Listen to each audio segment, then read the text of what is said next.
Good morning, Clark.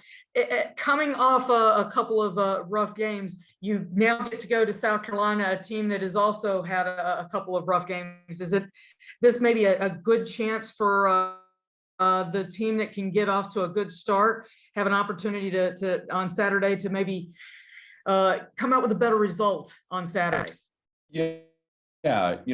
I mean, look, I think probably the same for South Carolina. This is about us. It's about Vanderbilt developing an identity and honing that in a competitive environment. We're just a work in progress, and I think over the course of the season, we've seen progress in certain areas. And again, to build and continue to build the program, you're looking for the small wins that we can accumulate. So like even when we're short of result, you're still trying to find the points where there were strengths in performance, and build upon those, right?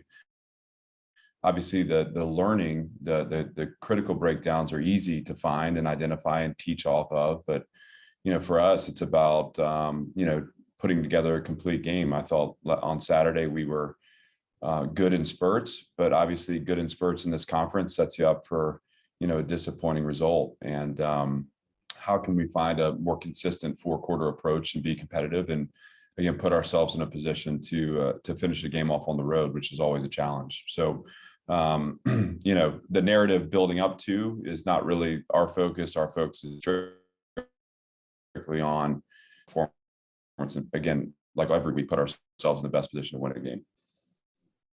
Arya? Clark, the pass rush showed some improvement last week over Florida. So what would you, like to see from that unit this week to kind of carry on that improvement? Well, we have to win one-on-ones. We can't always create that rush by adding, blitzers.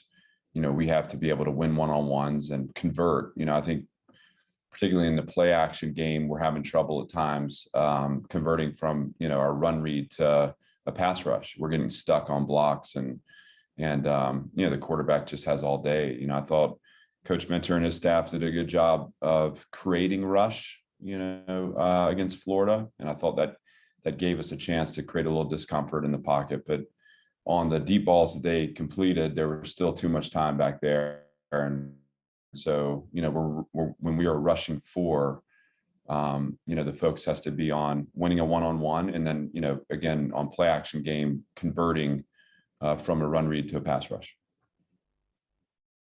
Lee? Hey, Clark, what needs to happen to get Ben Bresnahan more involved in the passing game? We had some shots to him in the UConn plan, and I felt good about that. We had one to him on Saturday that we overthrew him. And I think also there's just, some of the routes that he's spotting up over the ball, it's just finding him. I mean, he's open at times. It's just locating him and delivering the ball to him. So I don't know, I think there's design around him that we've done and will continue to do. I think there's also just making sure that he's a part of the progression read and that we're locating him when he's open. Ben is such a warrior, and he's battled through injury and a bunch of bumps and bruises, and I think we're finally getting him back to where he's feeling confident in his body and physically healthy. So obviously we think he can be a featured part of our offense.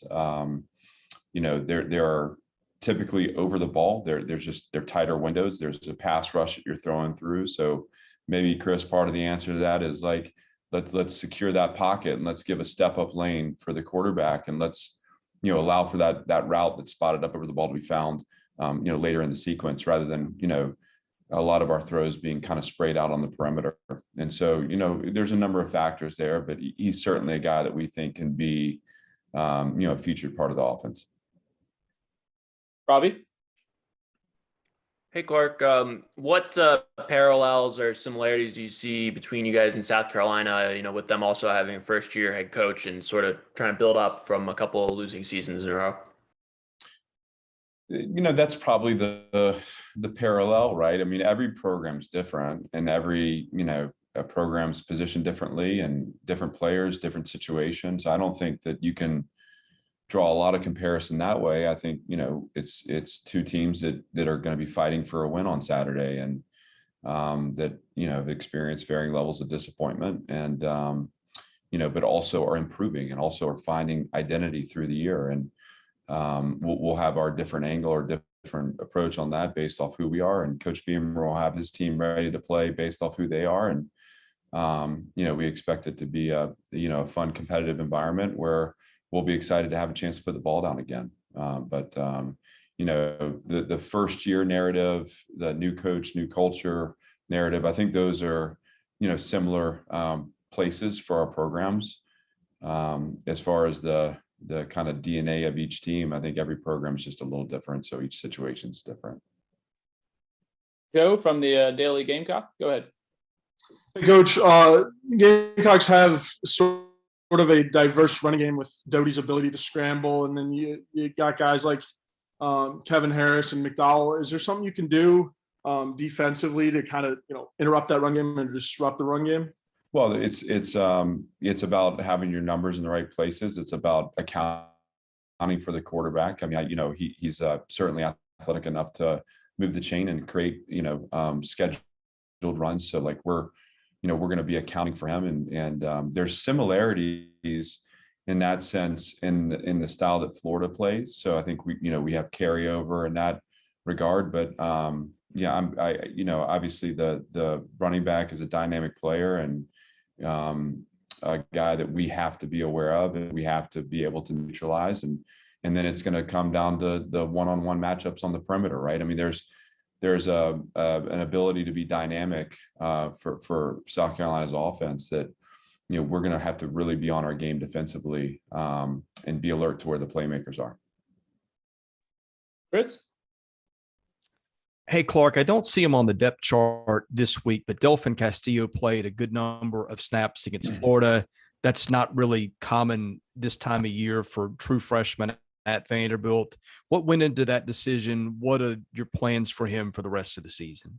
Well, he's a guy that swings for us, that can fill in at either guard spot, that we actually have in high regard. I mean, we think he's developing into a player that can have impact, and he'll get rotation in the week. And if he, as a young player, if he responds well to the plan and we feel like, gives us a chance to win, he'll play, so his absence on the depth chart isn't a reflection of his ability to impact this game on Saturday.